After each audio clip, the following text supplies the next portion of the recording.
दापोलीतील हौशी रंगभूमी गाजवणाऱ्या यशस्वी कलाकारांनी कोल्हापूरची रंगभूमी राज्य नाट्य स्पर्धेच्या पहिल्या प्रयोगानं गाजवली. दापोलीतील ब्राह्मण हितवर्धिनी सभा निर्मित संभवामी युगे युगे या संगीत नाटकाचा राज्य नाट्य स्पर्धेत शुभारंभाचा प्रयोग सादर झाला. याबद्दल विशेष वृत्तांत. नव्या संहितेच्या संगीत नाट्याचा देखणा स्वरविष्कार म्हणजेच संभवामी युगे युगे अशी प्रतिक्रिया कोल्हापूरकर रसिक प्रेक्षकांतून या प्रयोगानंतर उमटताना पाहायला मिळाली.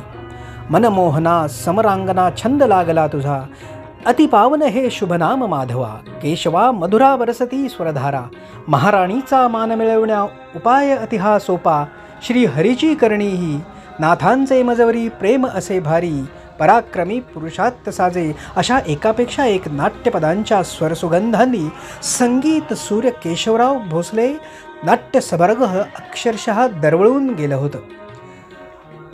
या नाट्यप्रयोगासाठी दापोली तालुका ब्राह्मण हितवर्धिनी सभेच्या वतीनं संगीत राज्य नाट्य स्पर्धेत विलास कर्वे लिखित आणि दिग्दर्शित संभवामी युगे युगे या संगीत नाट्यप्रयोगानं आपल्या पहिल्याच प्रवेशानं संगीत सूर्याच्या रंगमंचाचा कोपरा अक्षरशः आपल्या तालासुरात निनादून टाकला. संगीत नाटक म्हटलं की पूर्वीच्या संगीत नाटकांचं युग आठवल्याशिवाय राहत नाही. या प्रयोगानं त्या नाटकांची नुसती आठवणच नाही तर आपल्या देखण्या आविष्कारांतून ती सुंदर अनुभूती दिली आहे. नारद, कृष्ण, सत्यभामा, जांबुवंती, राजा, सत्यजित, सम्यक्तमणी अशी पौराणिक पात्रे रंगमंचावर आणून एक उत्तम सांगीतिक नाट्याचा सुराविष्कार तरल सुंदर नाट्यपदांमधून सादर करण्यात आला. पौराणिक संगीत नाटकांना साजेसं पारंपरिक रंगीत पडद्यावरील नेपथ्य पौराणिक काळातील स्थळ दर्शवण्यासाठी अगदीच पूरक असं होतं. कृष्णाचा महाल, राजा सत्यजित यांचं निवासस्थान अशा स्थलकालांचं भान राखून केलेलं आणि सांगीतिक प्रयोगातील नाट्य प्रेक्षकांच्या मनाचा वेध घेत होतं. त्या काळातील वेशभूषेसह आपल्या अभिनयातून नाट्यकथेला स्पष्ट संवाद आणि सुरेल आवाजातून पुढे नेण्यात सर्वच कलाकारांनी आपलं कौशल्य दाखवून देण्याचा प्रामाणिक प्रयत्न केला आहे. सत्यभामा यामध्ये अधिक उजवी वाटली. नृत्याचा तालबद्ध ठेका आणि आवाजातील माधुर्य, आलाप, ताना घेत पद आळवण्याची तिची पद्धत अतिशय लालित्यपूर्ण होती. दापोलीसारख्या एका ग्रामीण भागातून कथेच्या मागणीनुसार त्या वयाची पात्र निवडून त्यांना त्या नाट्यपदात आणि अभिनयाच्या चौकटीत बसवून त्यांच्याकडून गायन आणि अभिनय दोन्हीही करून घेणं तसं कठीणच. पण विलास कर्वे यांनी हे दोन्हीही आपापल्या परीनं साधून घेतलं. नारद आणि कृष्ण या देखण्या पात्रांनी क्षणभर का होईना साक्षात कृष्ण आणि नारद अवतरल्यासारखाच आभास रंगमंचावर निर्माण केला.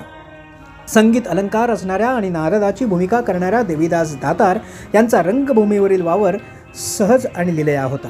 विलास कर्वे यांनी आपल्या संकल्पनेतून पहिल्यांदाच रंगमंचावर आणलेलं हे नवकोरस संगीत नाटक श्रीमद भगवत आणि हरिविजय ग्रंथातील एका कथेवर आधारलेलं ही नाट्यसंकल्पना. विलास कर्वे यांनी त्याला काही प्रमाणात काल्पनिकतेची जोड देऊन मनोरंजक बनवण्याचा उत्तम प्रयत्न केला आहे. कथेला पुढं घेऊन जाण्याच्या दृष्टीनं केलेली नाट्यपदांची बांधणी अधिक लोभस होती.